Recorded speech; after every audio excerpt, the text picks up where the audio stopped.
Gate 2, hey, it's Gerald.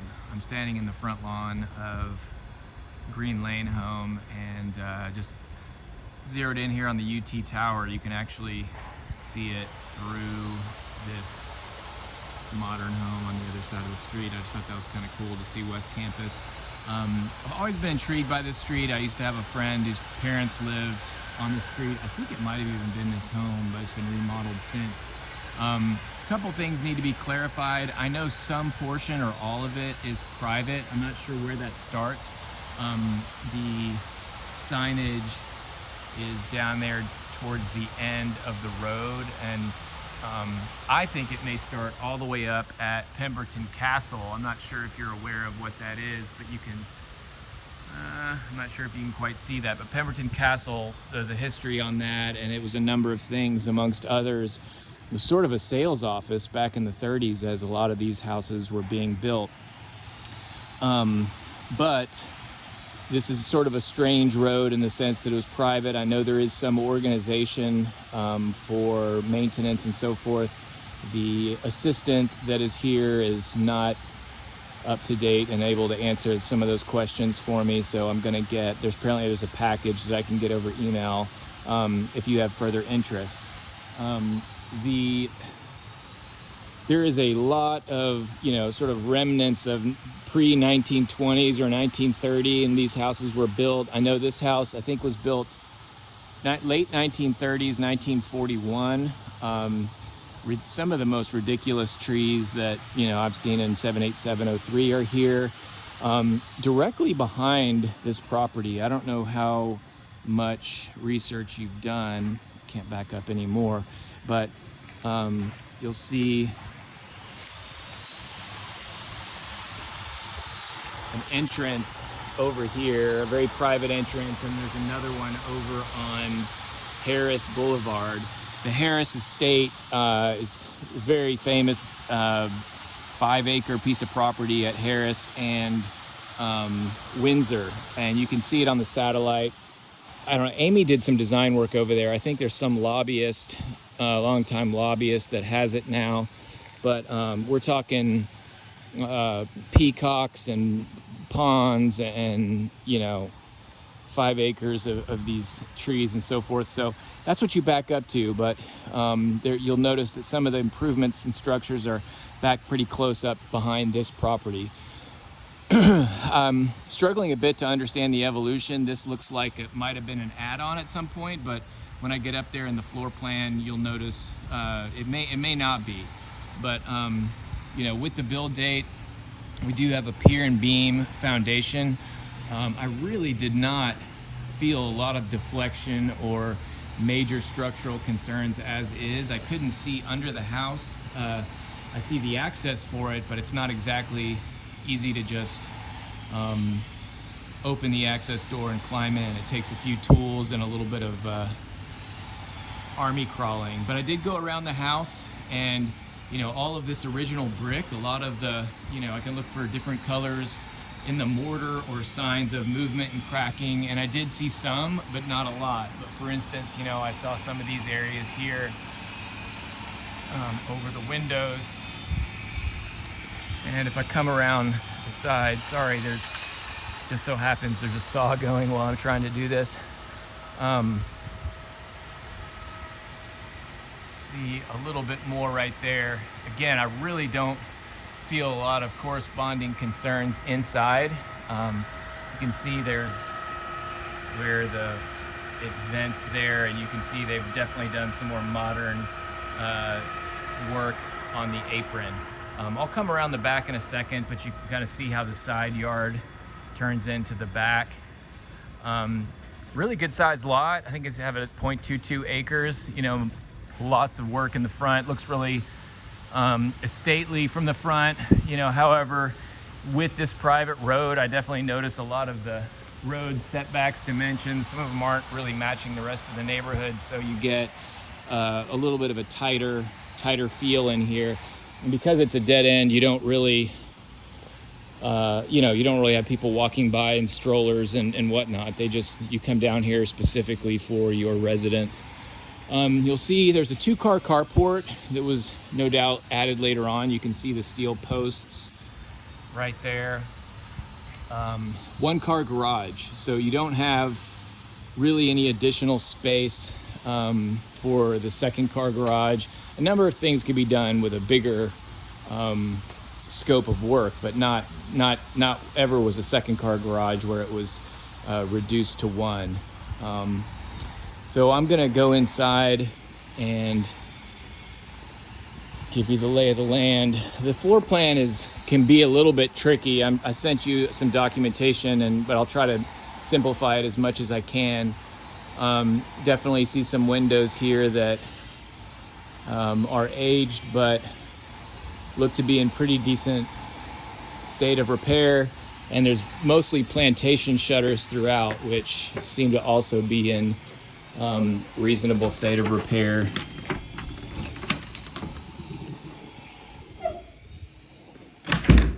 So you come in, you have the foyer here. You have your sort of formal living off to the left, and you can see the pool through there. So there's a potential line of sight potential. Ceilings, we're looking at, I mean, none of these seem conventional, but I would say they're slightly over 9 feet, and they're about 8.5 feet upstairs. There's some, interesting thresholds that are up to, say, 1.75 inches maybe, with evolution of some of the flooring. But the original flooring looks like mostly longleaf pine. There's definitely an addition of some oak in other places. So we'll go through that, but really generous sized room here off to the left. Original staircase here. We'll go up in a second. Sorry. Right off to the right here is sort of the undeniable, it's the office, that's okay. And you have a half bath. So the plumbing's here, it's a little tight. And then the other one, probably the biggest shortcoming of this downstairs is that this is the only bathroom down here. Obviously with pier and beam, you have the ability to move things around under the house a little easier. And there is a quote pool bath that I'll show you is accessible from the exterior, which is nice, but doesn't necessarily solve the issue of going through the office to only use the restroom.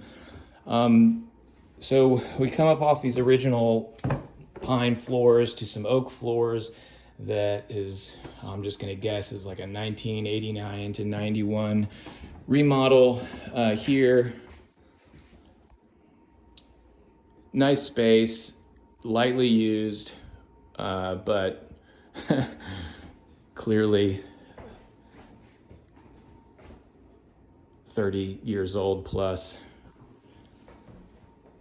And then right off of here, I'm not sure, my guess is this might have been sort of an exterior door of the original, if that garage piece was an add-on.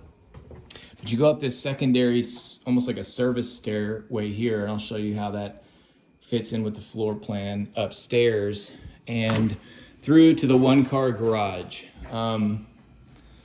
Looking for signs. I mean, some of the wood and materials that I'm looking at look like this might have been part of the original, the doorknobs and so forth.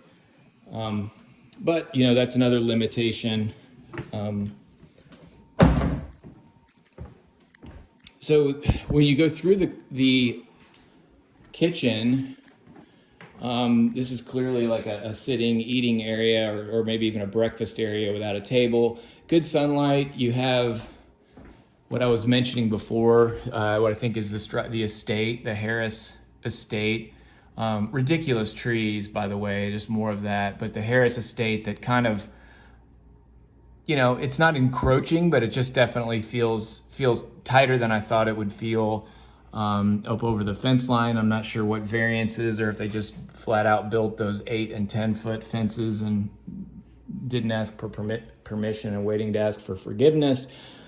But lots of things can be done with the backyard. At the moment, there's just a crushed granite and some bricks without much vegetation, and there's not really a well-formed backyard that's squared off per se, but the pool's off to the left and the front yard's big. but like this reduces kind of the play for kids or much other than, it's just a little bit barren. It's obvious. More improvements from the probably late 80s, early 90s here. So yeah, these oak floors sort of lead to a different level of oak floor. And at first I was thinking this is an addition, but those brick walls right there that are exposed, this space is original. It very well could have been a taken in porch, something like that, but feels well built. The windows seem seamless with, the rest of the house. So it's a reasonable transition for sure. And definitely into the informal living.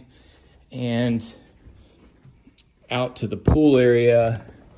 I went and looked. I didn't see any cracks in the shell of the pool. It seems to be in really good shape from that standpoint. These people definitely showed signs of like maintaining, but they just never bit off that wholesale project. So this is kind of where I left off just a minute ago by the fence. You can see the topography drops off a bit there, so they created an additional patio. It's some kind of composite wood, so there's really not a lot of damage at all. So very usable out here, other than these old bricks are just kind of trip hazard for sure. And you can see, oh yeah, this is a great opportunity for me to step up here and show you this 5-acre, what's on the other side of, it's like the gates of Eden. There's like two parcels. One's like 1.1 acres, and then there's like a 4-acre parcel that's over there. But you can see that's all the way down to like Windsor Avenue. This is where a lot of their sins are hidden. This is the back entrance to the property, and a garage, I presume, right here that's just on the other side of this high fence. And anyway, yeah, this estate, it's best for you to just kind of look up at the satellite. You can see all the, there's all the opportunities for light to get into the house. A lot of windows in the back, in spite of otherwise huge tree canopy covering the back. Going back into the house, it's an interesting spot for a clean out there.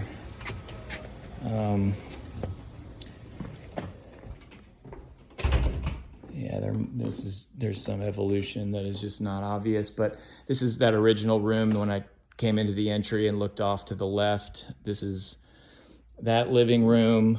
I mentioned over there was sort of a breakfast room. This is sort of a formal dining room. So obviously, from the 4,400 square feet, it's a huge layout, sort of the Southern colonial mansion type layout. I'm gonna head upstairs now.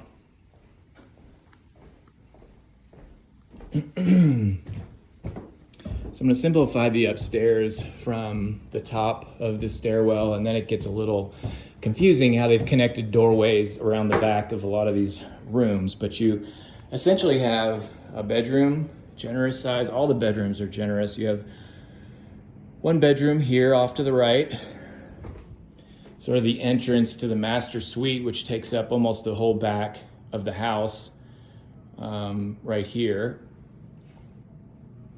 And a little bit of linen closet situation here, and then a third bedroom up here, right here. So what I'm gonna do is go down. First, I'm gonna go into the master suite to kind of explain that, because there's a lot going on. When I come in here, I sort of have a door to close to the master suite, and I look to the right, and I see a bathroom. This is the hers bathroom, okay? Bidet, toilet, some signs of really new fixtures and old, and single vanity in this huge bathroom, but this is a hers bathroom. And all of this entire wall is a sliding door closet. Oak floors, all in good shape. Feels like they lived in Very random little sort of coupon cutting table here, and a cedar closet. So that would be sort of the end of, you've got her bathroom, you've got the hers closet, and you have a hers cedar closet. It gets a little confusing when you get to the end of here and I see this other room. I'm gonna come here in a second, but just know that this room locks from the inside. So I think that's more of a servant's quarters and how you can access the laundry in the servant's quarters. So let's just assume that gets us to the end of her portion of the master ensuite, and go back to this little hallway and turn left, and this is his portion of the ensuite bath. You've got sort of a open closet situation that you pass through to get to a little bit more of a masculine, efficient bathroom. That definitely Toto toilets they replaced. Good shape. They have two homes, so I just don't get the sense there's a lot of use here. You get to this is basically right over that back sunroom, that I thought might have been open air at some point, and that original brick wall. But this is the master suite. I mean, you've got this probably an unnecessary step up here to where the bed is. It's probably, God, this room is so big. I always say, is that a king? But like any configuration works there and you've got some built-in dressers. You've got this, giant room, boudoir, and presumably a sitting area over here. Could be where your study is. It's a nice spot, but just a huge room. So we went through his portion of the bathroom, we went through the master bedroom, the hers portion, and since I showed you that door that locked, that went out to that back staircase, I'm going to show you how it links over here as we come up to the stairs. This first bedroom on the right, you have another, really, the bedrooms, they gave no mind to like, what's the limited amount of space we need. They're oversized. Stepping into probably an early 90s type of remodel in this bathroom with the tile that I'm looking at for this bedroom. And I'm going to close this door too because it gets confusing because all these rooms kind of connect around the back end. But so this was that first bedroom to the right, the corresponding ensuite bathroom. But when you come out this door here, this is the stairwell down to where the kitchen garage is and what they're using as an exercise room and the laundry. So what I presume this was at one point was either this, probably not this bedroom, but there was probably a maid quarters and either some kind of a bathroom set up in here with the plumbing and the ability for them to get in and out without taking the main entrance.